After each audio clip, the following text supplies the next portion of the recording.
Shalom jemaat Tuhan sekalian yang Tuhan Yesus kasihi. Pada kesempatan ini kita berjumpa kembali di dalam sukacita Tuhan. Karena kebaikannya bagi kita sekalian, Dia tetap memelihara, menjaga, dan memberkati jemaat Tuhan sekalian sampai sekarang ini. Di tengah-tengah pandemik yang kita alami, jemaat yang Tuhan Yesus kasihi, kita tetap bersyukur kepada Tuhan, karena firman Tuhan mengajarkan kepada kita bahwa segala sesuatu mendatangkan kebaikan bagi kita. Dan Dia bekerja, Dia tidak diam. Tuhan selalu bekerja dalam kehidupan kita untuk mendatangkan kebaikan. Situasi apapun yang Bapak, Ibu, dan Saudara dan saya alami, Dia hadir di tengah-tengah kita, dan Dia tetap menjagai dan mencurahkan berkat-Nya bagi kita sekalian. Nah, jemaat yang Tuhan Yesus kasihi, pada kesempatan ini saya ingin di tengah-tengah situasi pandemik COVID-19 yang menimpa bangsa kita dan seluruh dunia, saya ingin mengajak kita sekalian untuk mari kita belajar firman Tuhan. Kita belajar mendalami apa yang Tuhan sampaikan kepada kita sebagai orang Kristen, sebagai orang yang percaya kepada Tuhan. Bukankah itu sesuatu yang luar biasa, yang baik? Sebelum kita masuk di dalam pembahasan kita pada malam hari ini, saya mengajak kita sekalian, mari kita berdoa, minta Tuhan pimpin kita untuk kita memenuhi hati dan pikiran kita dengan kebenaran firman Tuhan, dan kita terus dibekali untuk kita terus maju di dalam Tuhan. Bapa di surga, terima kasih untuk waktu yang Tuhan berikan. Kami akan belajar kebenaran firman Tuhan pada malam hari ini. Di tengah-tengah pandemik COVID-19 yang kami alami di tengah-tengah bangsa ini, bahkan di seluruh dunia, kami ada di rumah kami masing-masing, dan kami ingin belajar firman Tuhan lebih dalam lagi, memahami sabda-Mu, memahami isi hati-Mu, sehingga kami terus kedapatan setia dan kami terus maju di dalam Tuhan. Pimpin kami sekalian ya Tuhan, di dalam nama Tuhan Yesus kami berdoa. Amin. Jemaat yang Tuhan Yesus kasihi, saya sekali lagi ingin menekankan, mengajak kita sekalian pada kesempatan ini dalam program menafsirkan firman Allah. Malam hari ini kita akan berbicara tentang pendahuluan bagaimana kita menafsirkan firman Tuhan. Jemaat yang Tuhan kasihi, Alkitab adalah buku, adalah perkataan Tuhan yang perlu untuk kita selidiki dengan mendalam, kita selidiki sehingga kita dapat memahami apa yang Tuhan sampaikan kepada kita secara jelas, secara benar, sehingga kita menjadi orang Kristen yang memiliki akar, menjadi orang Kristen yang bertumbuh, menjadi orang Kristen yang menghasilkan buah.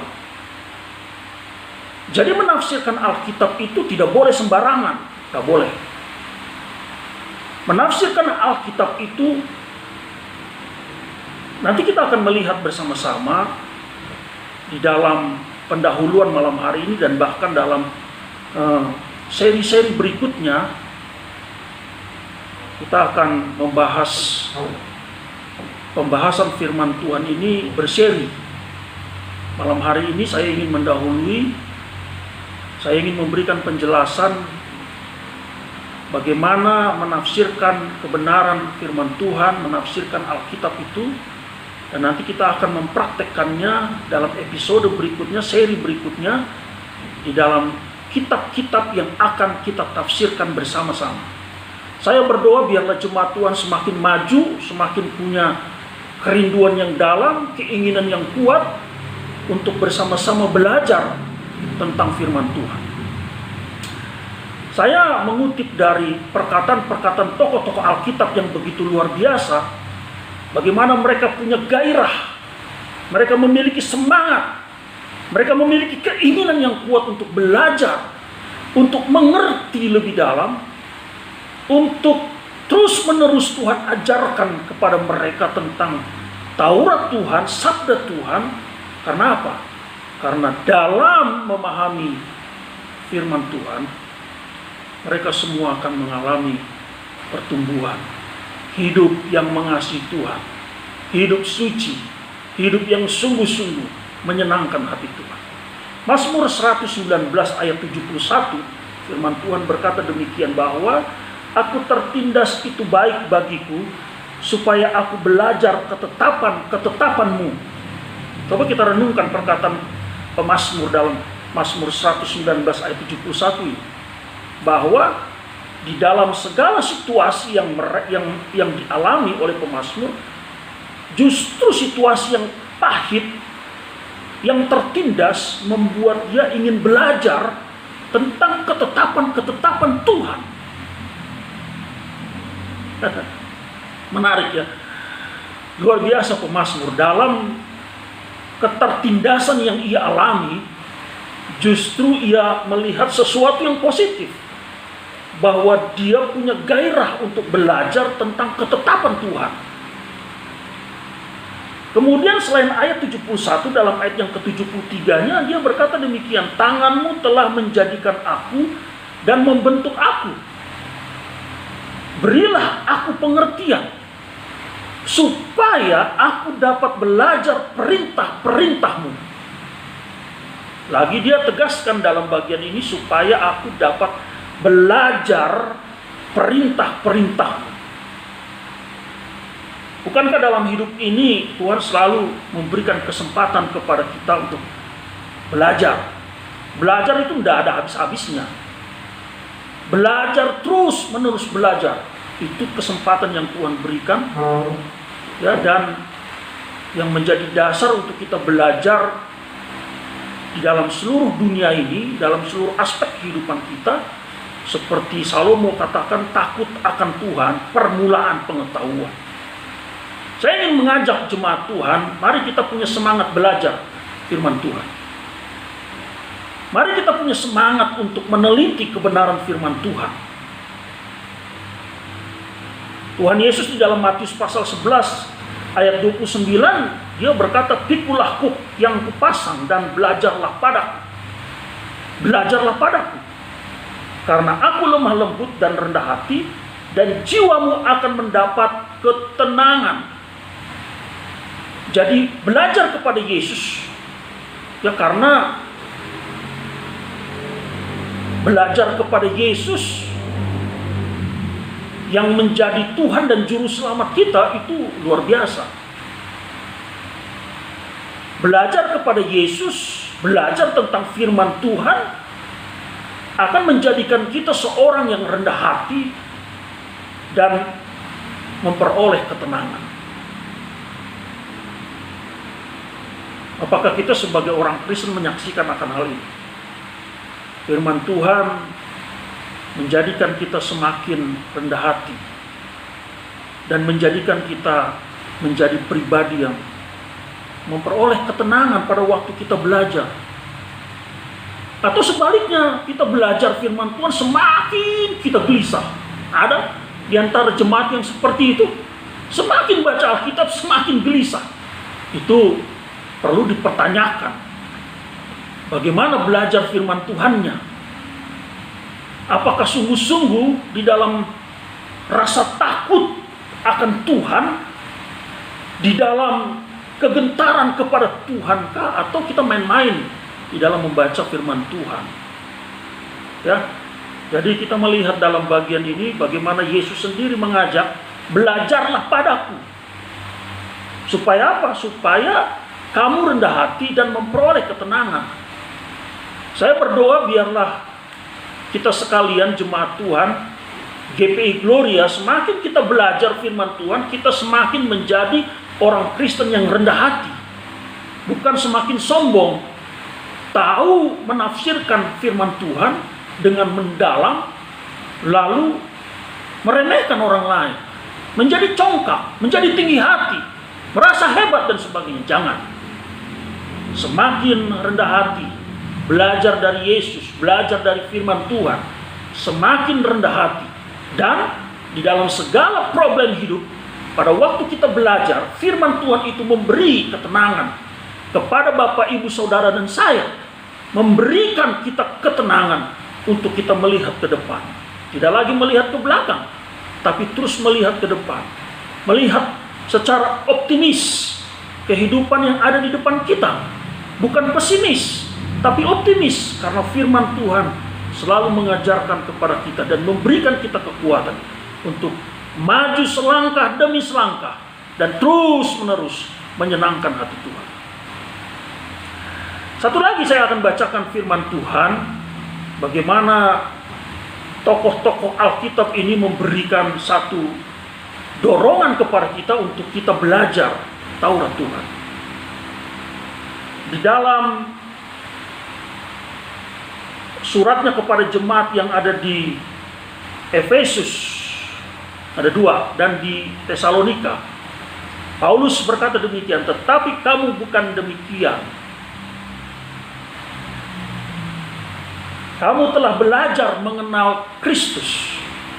Nah, dalam bagian ini Rasul Paulus ingin supaya orang-orang yang ada di Efesus yang sudah mengenal Kristus seharusnya menunjukkan sikap hidup bukan lagi dalam kegelapan, tapi sebagai seorang yang sudah mengenal Kristus, belajar mengenal Kristus, maka semangat untuk pelayanan, semangat untuk terus-menerus belajar tentang ketuhanan Kristus semakin diwujudkan, semakin ditunjukkan. Lalu di dalam 1 Tesalonika pasal 4 ayatnya yang ke-9 tentang kasih persaudaraan, tidak perlu dituliskan kepadamu karena kamu sendiri telah belajar kasih mengasihi dari Allah. Lagi Paulus mendorong dan mengingatkan betapa penting belajar. Belajar dan belajar, terus belajar untuk semakin memahami rencana Allah, belajar dan belajar untuk semakin terus mengerti kehendak Allah, belajar dan belajar untuk semakin kita tahu, kita sadar siapa kita, sehingga kita terus kedapatan menjadi orang-orang Kristen yang sungguh-sungguh menyenangkan hati. Jadi Bapak Ibu sekalian yang Tuhan Yesus kasih, kita melihat dari bagian ini betapa pentingnya kita mendalami sabda Tuhan, mendalami firman Tuhan. Betapa pentingnya kita tidak henti-hentinya terus menerus belajar. Nah, kita melihat bagian yang kedua, pentingnya menafsirkan Alkitab, pentingnya menafsirkan firman Tuhan. Saya ingin dalam bagian ini menyampaikan tentang 2 tokoh reformasi gereja, di mana 2 tokoh ini memberikan pandangannya tentang betapa pentingnya menafsirkan Alkitab. Yang pertama Martin Luther, yang kedua tokoh reformasi John Calvin. Ini penting sekali Bapak Ibu sekalian yang Tuhan kasih. Luther berkata demikian di dalam menafsirkan Alkitab, menafsirkan firman Tuhan. Untuk menafsir dengan benar harus ada penerangan dari Roh Kudus. Jadi menafsir Alkitab tidak bisa dipisahkan dari pekerjaan Roh Kudus. Roh Kudus yang menerangi hati, pikiran seseorang untuk dapat memahami tentang firman Tuhan. Jadi tanpa Roh Kudus, tak mungkin seorang penafsir dapat menafsir firman Tuhan dengan jelas, dengan benar. Ini pemahaman gereja kita ya. Terserah dengan beberapa banyak kelompok-kelompok yang tidak memperdulikan pekerjaan Roh Kudus. Mereka berpikir dengan otaknya sendiri, dengan pikirannya sendiri dapat memahami Alkitab. Sehingga tidak heran Alkitab selalu disalah mengerti. Tidak heran kelompok-kelompok itu selalu mengatakan ada kesalahan dalam penulisan Alkitab. Tidak heran kelompok-kelompok itu selalu mengatakan di dalam Alkitab banyak terdapat kontradiksi dari ayat yang satu dengan ayat yang lain. Tapi bagi kita jemaat yang Tuhan kasihi, penerangan Roh Kudus yang Ia kerjakan dalam hati dan pikiran kita itu penting untuk kita menafsirkan firman Tuhan. Luther mengatakan seperti itu. Untuk menafsirkan firman Tuhan harus ada penerangan dari Roh Kudus. Mari kita berdoa. Pimpinlah aku ya Tuhan dengan Roh-Mu yang kudus. Terangi hati dan pikiran, sehingga tidak pernah salah kita menafsirkan kebenaran firman Tuhan. Ini penting. Mari kita menjadi jemaat Tuhan dari Gereja Presbyterian Injili Indonesia dengan kita melihat bahwa Alkitab yang diterangi oleh Roh Kudus, yang kita tafsirkan, itu menjadi kekuatan yang besar bagi kita sebagai pengikut Kristus. Alkitab adalah otoritas tertinggi, kata Luther, bukan gereja. Jadi betapa luar biasanya kalau kita sekalian jemaat yang Tuhan kasihi, kita hidup dalam kebenaran firman Tuhan. Firman Tuhan menjadi kanon bagi kita. Firman Tuhan menjadi tonggak, menjadi hal yang meluruskan kehidupan kita. Penafsir harus memberi perhatian pada tata bahasa dan latar belakang sejarah. Nah, ini nanti kita akan melihat ya, bagaimana kita perlu menafsirkan, mengapa kita perlu menafsirkan Alkitab. Mengapa Alkitab tidak boleh ditafsirkan secara sembarangan? Di sini Luther sudah mengungkapkan bahwa kita perlu membuat perhatian terhadap tata bahasa dan latar belakang sejarah. Nanti kita akan melihat lebih dalam, lebih jauh, mengapa hal itu perlu menjadi penekanan bagi seorang penafsir yang menafsirkan Alkitab. Alkitab adalah jelas, sehingga orang percaya pasti dapat menafsirkannya. Jadi jemaat yang Tuhan Yesus kasihi, pekerjaan menafsirkan firman Tuhan bukan saja pekerjaan seorang pendeta, seorang yang sekolah teologi, tapi semua orang percaya. Semua orang percaya pasti bisa menafsirkannya. Nah, ini penekanan yang begitu indah dikemukakan oleh Luther sebagai seorang tokoh reformasi gereja, ingin membukakan pikiran kita sebagai orang Kristen bahwa kita yang tidak belajar sekolah teologi pun kita bisa menafsirkan Alkitab, ya, karena ada banyak sekali sekarang alat-alat untuk menafsirkan Alkitab. Ada banyak buku-buku teologi yang dijual secara bebas. Ada banyak kamus-kamus teologi yang dijual. Ada banyak alat-alat untuk bisa menafsirkan firman Tuhan. Itu kesempatan yang indah yang Tuhan berikan kepada kita. Itu pandangan dari Luther. Selanjutnya dari John Calvin, salah satu tokoh reformasi gereja. Dia mengungkapkan begini, Roh Kudus adalah vital dalam pekerjaan penafsiran. Selaras dengan apa yang dikemukakan Luther tadi ya. Roh Kudus tidak bisa dipisahkan dari kehidupan seseorang yang ingin menafsirkan firman Tuhan dari sini. Penafsir harus menemukan apa yang ingin disampaikan oleh penulis Alkitab.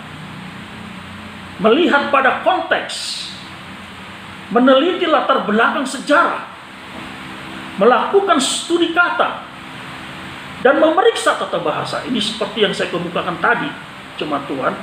Nanti kita akan melihat lebih dalam lagi mengapa kita perlu menafsirkan Alkitab. Ada jurang pemisah yang sangat lebar, sangat dalam, sehingga kita jurang pemisah antara kita pembaca masa kini dengan penulis Alkitab di masa Alkitab itu ditulis. Jadi kita perlu menjembatani jurang yang amat lebar ini, jurang yang amat dalam ini, kita perlu menjembataninya. Seperti apa? Nanti kita lihat. Selanjutnya Calvin berkata demikian, teologi yang benar harus dihasilkan dari eksegesis yang sehat. Teologi yang benar harus dihasilkan dari eksegesis yang sehat. Jadi kalau kita sembarangan menafsirkan firman Tuhan, tidak mungkin Bapak Ibu mendapatkan teologi yang benar. Tidak mungkin. Kalau Bapak Ibu sembarangan saja menafsirkan firman Tuhan, comot sana, comot sini, tidak mungkin kita mendapatkan makna kebenaran yang sesungguhnya dari firman Tuhan itu sendiri. Jadi mari kita berjeri lelahlah. Kita berusahalah untuk belajar dan belajar sehingga kita mendapatkan kebenaran firman Tuhan dari hasil eksegesis, hasil dari pendalaman Alkitab yang dalam, sehingga kita melihat teologi yang benar dan dapat kita aplikasikan dalam kehidupan kita secara benar.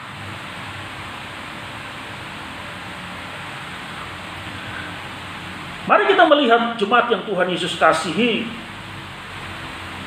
Mengapa dua tokoh ini berkata demikian bahwa harus mempelajari tata bahasa, mempelajari latar belakang sejarah.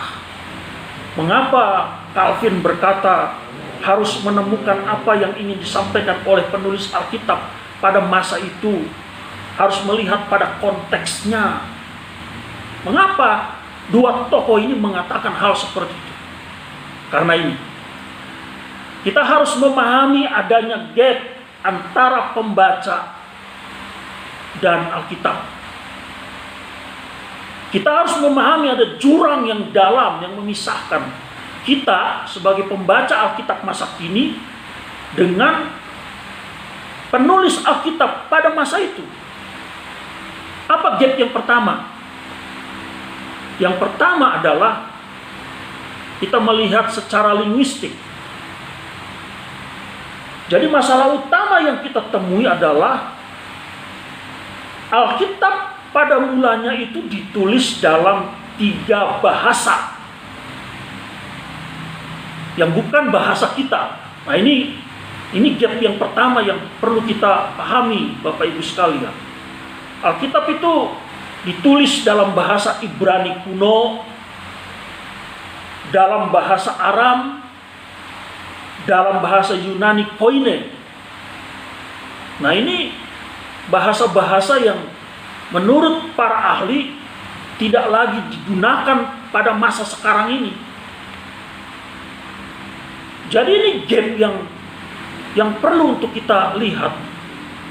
Betapa pentingnya untuk kita melihat dari sisi bahasa Alkitab, bahasa Ibrani, bahasa Yunani. Ya, sebagai seorang awam jemaat yang Tuhan Yesus kasihi, kalau saya mengungkapkan hal ini, jangan dulu lemes. Jangan dulu langsung berkata, tidak bisa, tidak. Sekarang kan banyak dijual buku-buku tafsiran yang berbobot. Ya, saya ingin tekankan buku penafsiran, buku tafsiran Alkitab yang berbobot, yang bagus kualitasnya, yang dapat dipertanggungjawabkan teologianya. Banyak. Mari menabung, beli buku yang bagus untuk menafsirkan firman Tuhan, cari buku-buku tafsiran, sehingga Bapak Ibu bisa melihat bahasa-bahasa yang digunakan oleh Alkitab yang perlu kita pahami secara mendalam, sehingga kita semakin melihat dengan begitu kayanya firman Tuhan dari sudut bahasa Alkitab. bahasa perjanjian lama, bahasa perjanjian baru, yang selama ini menjadi gap bagi kita. Kemudian gap yang kedua adalah budaya. Budaya sekitar penulisan Alkitab sangat berbeda dengan konteks budaya modern, dengan konteks pembaca sekarang seperti kita ini, sangat berbeda. Itu sebabnya jemaat yang Tuhan Yesus kasihi, gap budaya ini perlu dijembatani dengan mempelajari budaya, khususnya budaya saat para penulis Alkitab hidup. Kita perlu belajar itu. Ya, jadi kita melihat tentang bagian ini, kebudayaan pada masa itu perlu kita pelajari. Bagaimana Musa menulis 5 kitabnya dengan budaya yang berkembang pada masa itu. Bagaimana Matius, Markus, Lukas menuliskan Injil-Injilnya dengan budaya yang berkembang pada masa itu. Konteks budaya itu perlu kita lihat sehingga kita dapat mengerti.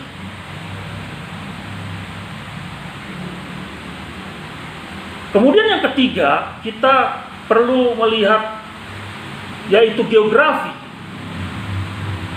Konteks geografi zaman Alkitab sangat asing bagi pembaca modern sekarang. Dan ini penting untuk dipelajari karena tempat di mana peristiwa-peristiwa dan penulisan-penulisan terjadi dapat memberikan gambaran yang lebih tepat tentang arti peristiwa yang terjadi. Jadi kita perlu melihat letak geografis dari apa yang diterangkan oleh firman Tuhan untuk kita dapat lebih lagi memahami tentang bagaimana maksud dari penulisan-penulisan Alkitab. Geografi perlu menjadi penekanan juga bagi kita untuk kita pelajari secara mendalam. Kemudian yang terakhir, Bapak Ibu sekalian yang Tuhan kasih, kita melihat yaitu gap sejarah, jurang pemisah, yaitu tentang sejarah. Konteks sejarah penulisan Alkitab itu berkisar dari zaman Musa sampai zaman Rasul Yohanes, kira-kira 16 abad jauhnya. Jadi perlu menjadi pembelajaran yang serius bagi kita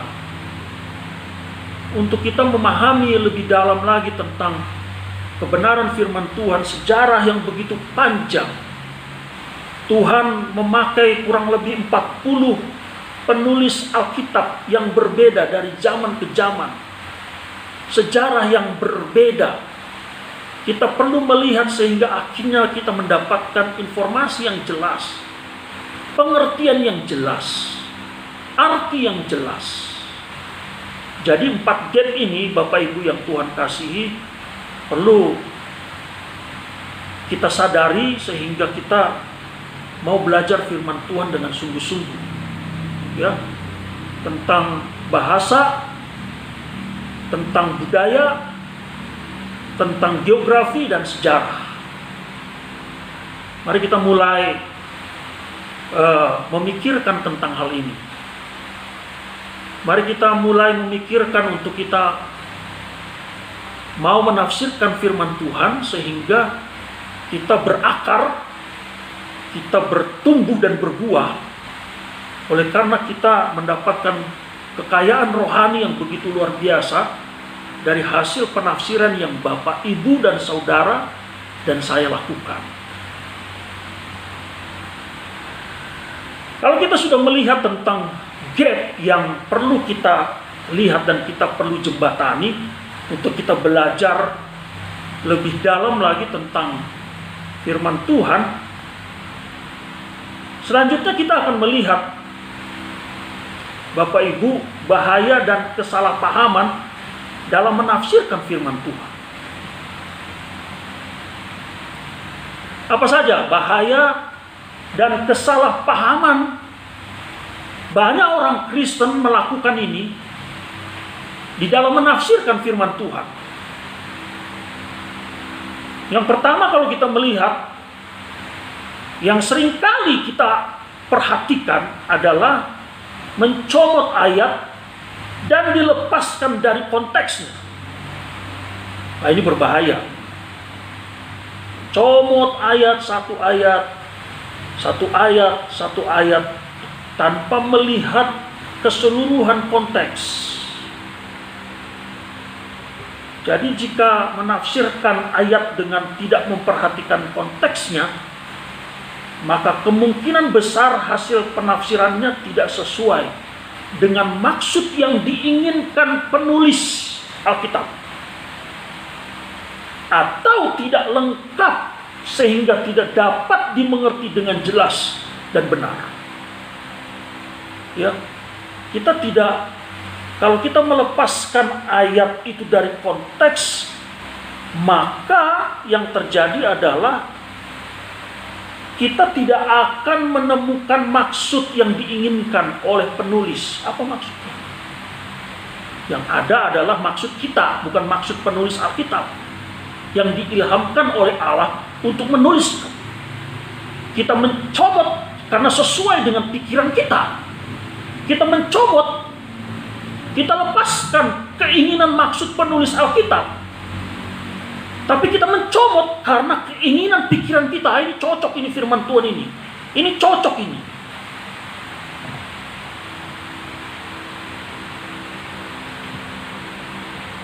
Itu yang pertama, Bapak Ibu sekalian.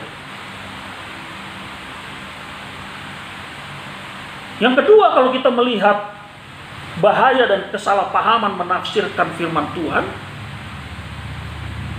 menafsir secara harafiah yang tidak pada tempatnya.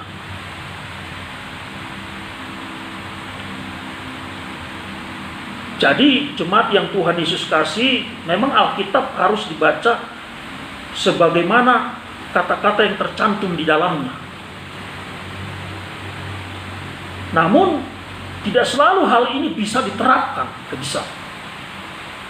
Perlu kita mempelajarinya dengan teliti untuk mengetahui apakah yang dimaksud adalah arti harafiah atau bukan, supaya tidak menimbulkan kesalahan menafsir.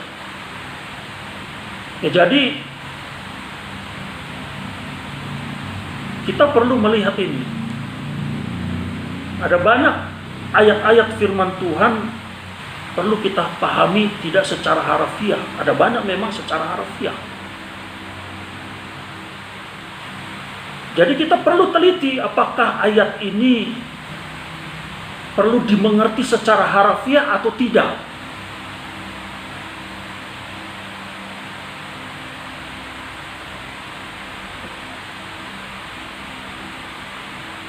Kemudian yang ketiga, nanti contoh-contohnya saya akan kemukakan pada waktu kita melakukan eksposisi ya, melakukan penafsiran Alkitab dalam episode berikutnya. Tapi dalam pendahuluan ini saya hanya ingin mengemukakan tentang hal-hal yang perlu kita ingat. Nanti contoh-contohnya langsung saya akan sampaikan pada waktu kita mengekspos satu teks kebenaran firman Tuhan dalam seri berikutnya. Lalu yang ketiga, kita melihat mencari arti rohani dalam setiap ayat. Nah, ini kebalikan dari menafsir secara harfiah. Kalau bagian ini ada sekelompok orang yang selalu mencari arti rohani. Padahal ayat itu berbicara secara harafiah, tapi ingin dimengerti secara rohani.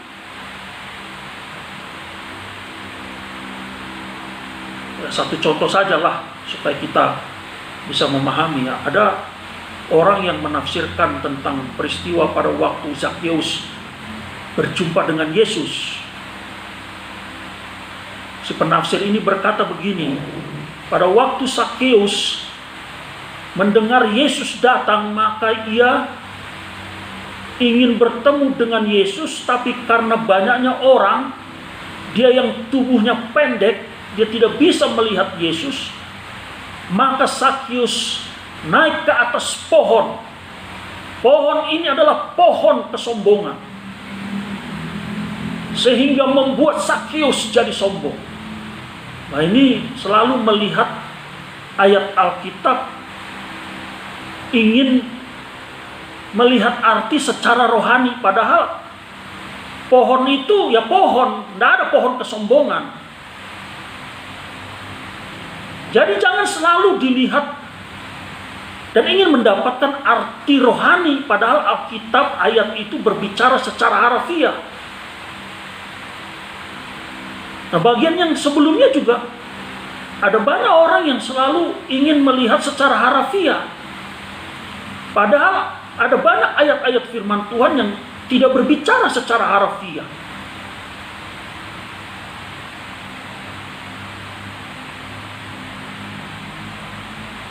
Itu yang ketiga.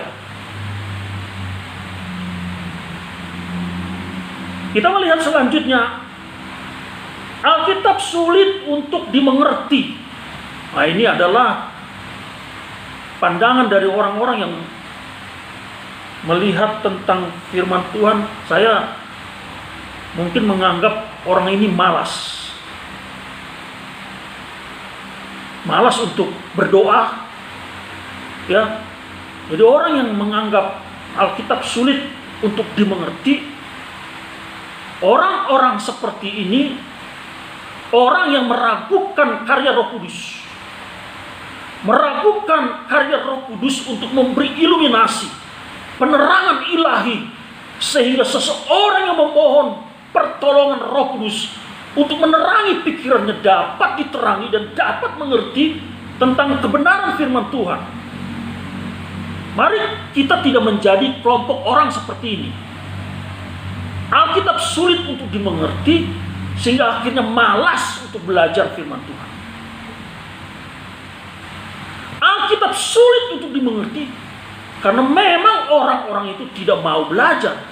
Orang-orang itu tidak mau memohon pertolongan Roh Tuhan yang penuh hikmat itu untuk menerangi pikiran kita, untuk belajar kitab suci. Saya ingin tekankan jemaat, jangan jadi jemaat yang malas untuk belajar kitab suci. Roh Kudus mampu menerangi hati pikiran Bapak, Ibu, Saudara, dan saya, untuk kita dapat mengerti sabda Tuhan. Amin. Itu luar biasa. Mari kita berdoa, Tuhan pimpinlah, berikanlah pengertian kepadaku.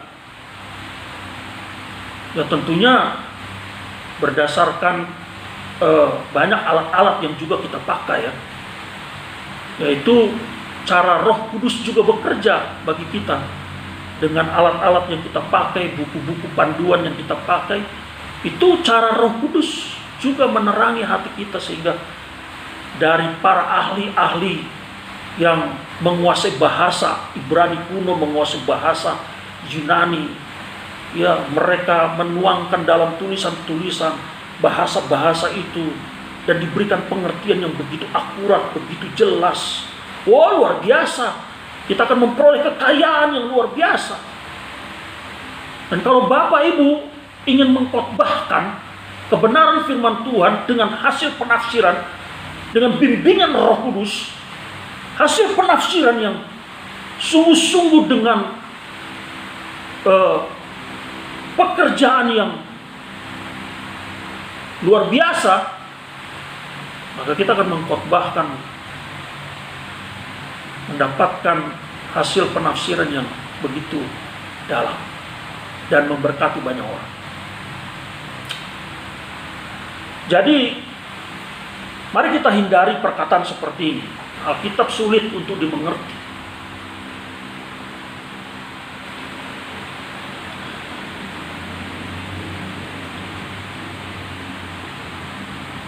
Lalu yang terakhir, yang kelima, kita melihat ada banyak orang yang memiliki pandangan bahwa mempelajari Alkitab adalah tugas para pendeta dan teolog saja. Ya, ada sebagian orang Kristen yang berpikir seperti itu. Ya, ini tidak beda ya dengan poin yang keempat tadi yang menganggap susah. Jadi dijadikan alasan. Kenapa nggak mau belajar firman Tuhan? Itu kan tugas pendeta dan para teolog saja. Memang Bapak Ibu sekalian yang Tuhan kasihi, sejarah pernah mengungkapkan tentang hal ini. Bahwa pemimpin-pemimpin gereja pernah mengungkapkan bahwa orang-orang awam tidak diperbolehkan untuk melakukan penafsiran Alkitab sendiri. Sebab dikhawatirkan bahwa mereka akan menafsir Alkitab secara salah. Itu dulu ya, pemimpin-pemimpin gereja pernah mengungkapkan hal itu. Tetapi pada masa sekarang ini tidak lagi demikian. Saya sudah ungkapkan tadi, ada banyak alat-alat penafsiran yang bisa kita pakai, Bapak Ibu sekalian. Bisa. Ya. Alat-alat penafsiran dengan ilmu penafsiran atau ilmu hermeneutik itu sudah tersedia banyak sekali. Sehingga kekhawatiran itu tidak lagi menjadi ancaman yang mengerikan bagi gereja. Nah, justru para pendeta, para hamba-hamba Tuhan harus mendorong jemaat untuk belajar menafsirkan Alkitab dengan dalam, semangat belajar firman Tuhan, karena menafsirkan firman Tuhan bukan hanya tugas pendeta dan para teolog, bukan. Menafsirkan Alkitab adalah tugas semua orang yang percaya kepada Yesus. Kita harus melakukan hal itu. Supaya apa? Supaya jemaat Tuhan semakin bertumbuh, semakin berakar, semakin berbuah. Dengan mendalami kebenaran firman Tuhan, Bapak, Ibu, Saudara, dan saya akan semakin diperkaya oleh Tuhan. Wah, ini penting. Ya, jadi jangan punya pandangan seperti itu. Jemaat GPI Gloria, bukan hanya saya di dalam menafsirkan kebenaran firman Tuhan, atau hamba-hamba Tuhan yang lain yang punya pengalaman sekolah teologi, enggak. Tapi jemaat, semua jemaat GPI Gloria bisa menafsirkan Alkitab, bisa menafsirkan firman Tuhan, sehingga kita semua diperkaya oleh Tuhan. Bisa.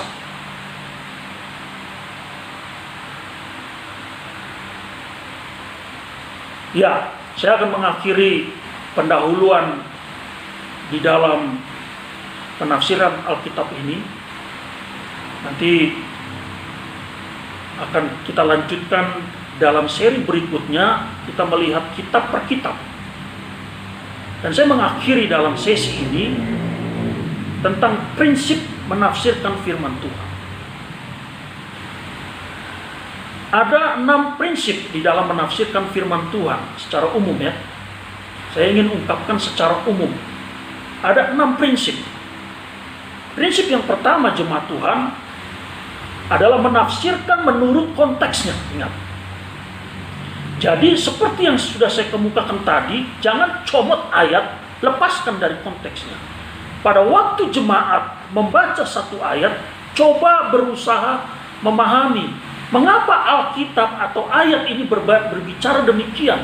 Apa kira-kira konteksnya ya?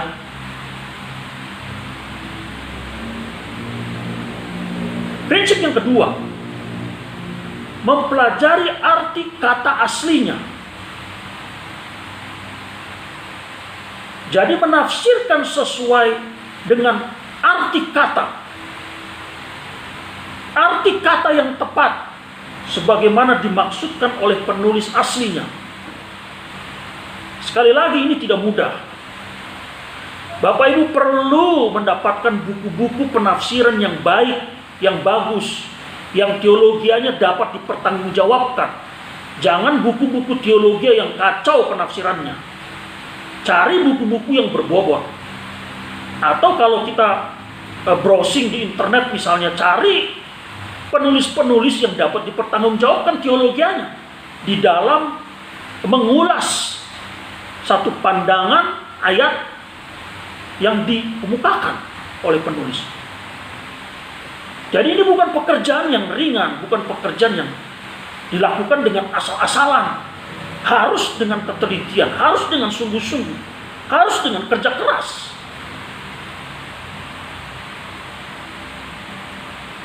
Ya, mempelajari arti kata asli. Lalu yang ketiga, memahami tata bahasanya.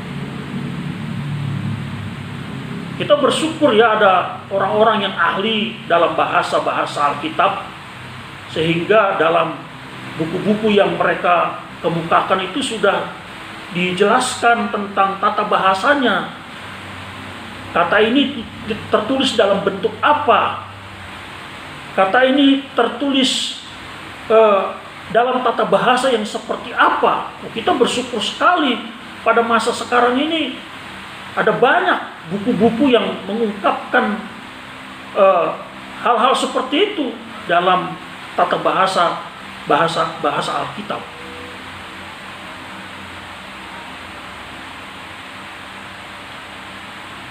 Lalu yang keempat, menangkap maksud atau tujuan penulisnya.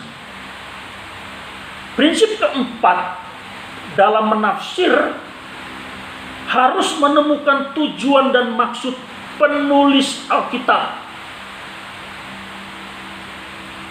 Jadi ini juga bukan pekerjaan yang ringan. Kita harus melihat apa maksudnya. Misalnya maksud Paulus menuliskan suratnya kepada jemaat yang ada di Kolose. Apa maksud atau tujuannya? Petrus menuliskan suratnya, Yohanes menuliskan suratnya 1, 2, 3 Yohanes. Apa maksud atau tujuan dari penulisannya? Tentunya bukan dengan karangan. Tidak boleh ngarang-ngarang, tapi kita sungguh-sungguh mendapatkan informasi itu dengan akurat, dengan baik, dan itu memperkaya kita dan memperkaya orang lain pada waktu mendengarkan firman Tuhan yang Bapak, Ibu, dan Saudara ingin sampaikan.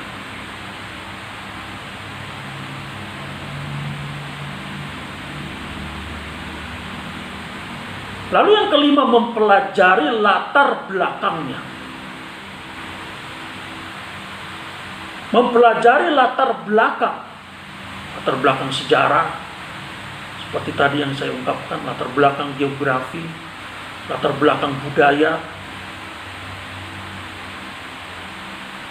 sehingga kita mendapatkan informasi yang akurat dan akan lebih mudah untuk kita bisa memahami maksud-maksud penulisan Alkitab yang ditulis oleh para penulis Alkitab.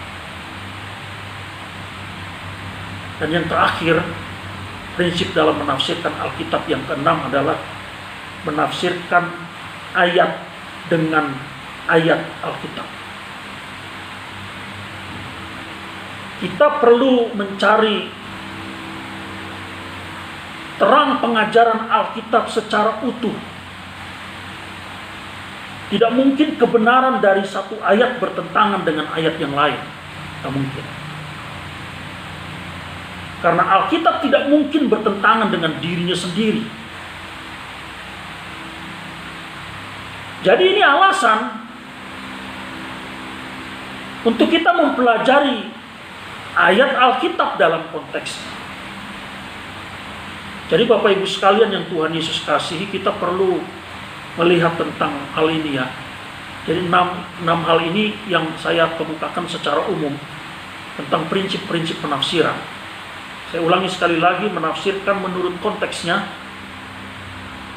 mempelajari arti kata aslinya, memahami tata bahasanya, menangkap maksud atau tujuan penulisnya dan mempelajari latar belakangnya serta menafsirkan ayat dengan ayat Alkitab.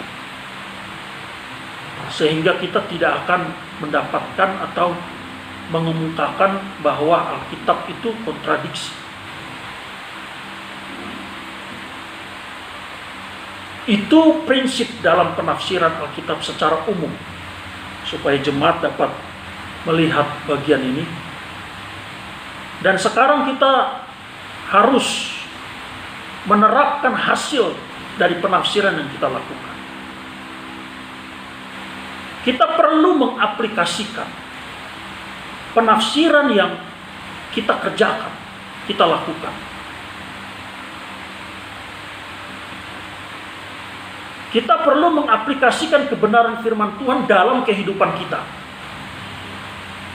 Pada waktu kita sudah melakukan penafsiran Alkitab, hal yang pertama adalah, Tuhan, aku mau taat dan aku wujudkan dalam kehidupanku setiap hari. Itu yang penting.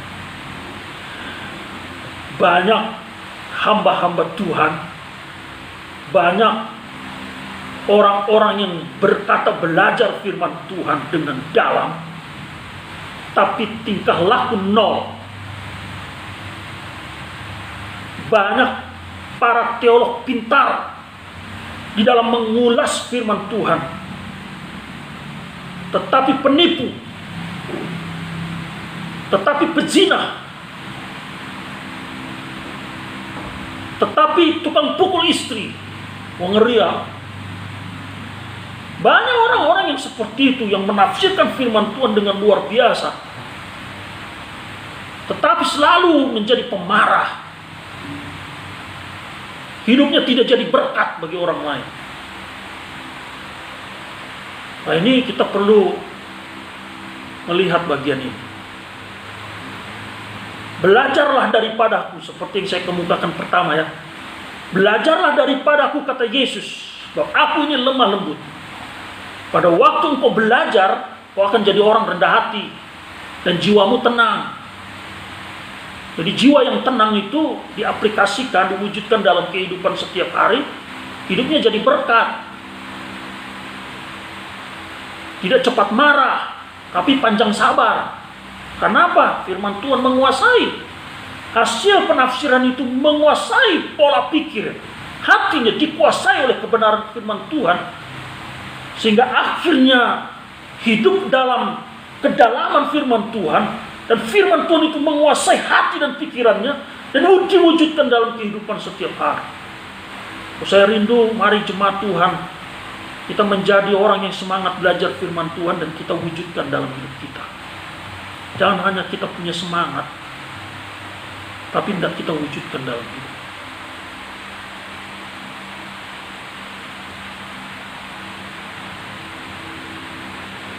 Ya, jadi kita perlu setelah melakukan penelitian kebenaran firman Tuhan, maka kita perlu wujudkan itu. Katakan sama Tuhan, aku mau taat Tuhan.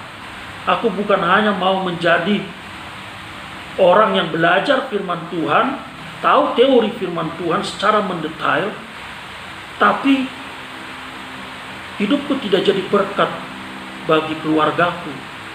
Tidak. Tutur kataku, firman Tuhan mengubah tutur kata yang selama ini selalu jadi batu sandungan. Firman Tuhan mengubahkan pola pikirku yang selama ini selalu pesimis. Hasil penafsiranku tentang firman Tuhan mengubahkan segala kehidupanku, tingkah lakuku yang selama ini selalu menjadi cibiran, bukan pujian bagi banyak orang. Perlu itu. Lalu yang kedua, kita perlu mengucap syukur sama Tuhan. Terima kasih Tuhan, Engkau memberikan kekuatan kepadaku untuk aku bisa meneliti firman Tuhan. banyak kekurangan padaku Tuhan. Aku bukan orang pandai, tapi aku orang yang mau belajar firman Tuhan. Terima kasih. Bagimulah segala pujian, hormat, dan kemuliaan. Kita harus bersyukur sama Tuhan.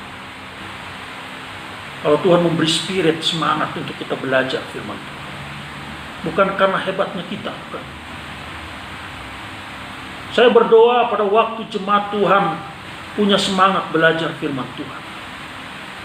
Semangat belajar firman Tuhan itu membuat jemaat semakin rendah hati. Semakin menghargai satu dengan yang lain. Jemaat semakin hari semakin takut sama Tuhan. Jemaat semakin hari semakin punya gairah untuk melakukan sesuatu bagi Tuhan dan bagi sesama.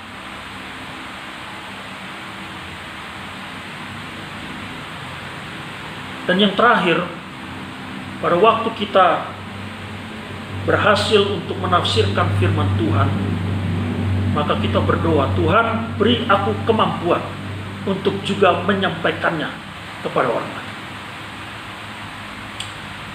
Jadi mari kita belajar menafsirkan Alkitab itu untuk diri kita sendiri dan juga untuk orang lain.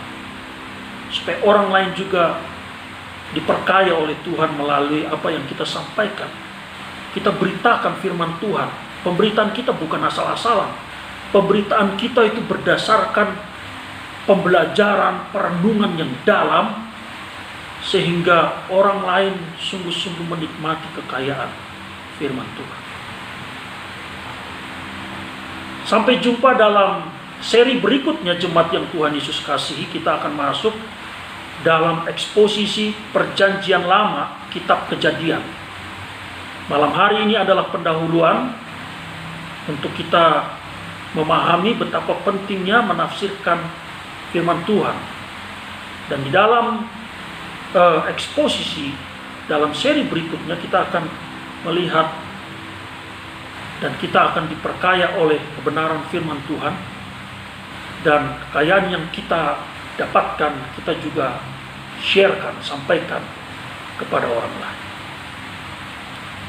Kiranya Tuhan Yesus memberkati jemaat Tuhan sekalian di dalam program kita pada masa COVID-19 ini.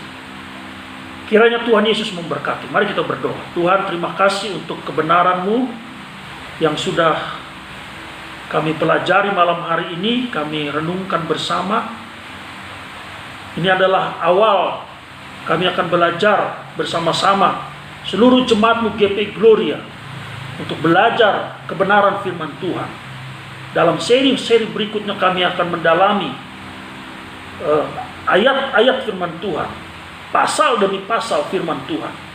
Tolonglah kami ya Tuhan, sehingga kami diperkaya dan kekayaan dari Tuhan itu membentuk kami menjadi orang yang semakin rendah hati. Kami tidak ada apa-apanya tanpa Tuhan. Membentuk kami semakin rendah hati, membentuk kami untuk kami rindu membagikan kekayaan Tuhan juga kepada orang lain. Tuhan berkatilah semua jemaat-Mu GP Gloria di dalam mendengarkan program saat ini. Terima kasih banyak Tuhan Yesus. Terpujilah nama-Mu. Dalam nama Tuhan Yesus Kristus kami berdoa dan mengucap syukur. Amin.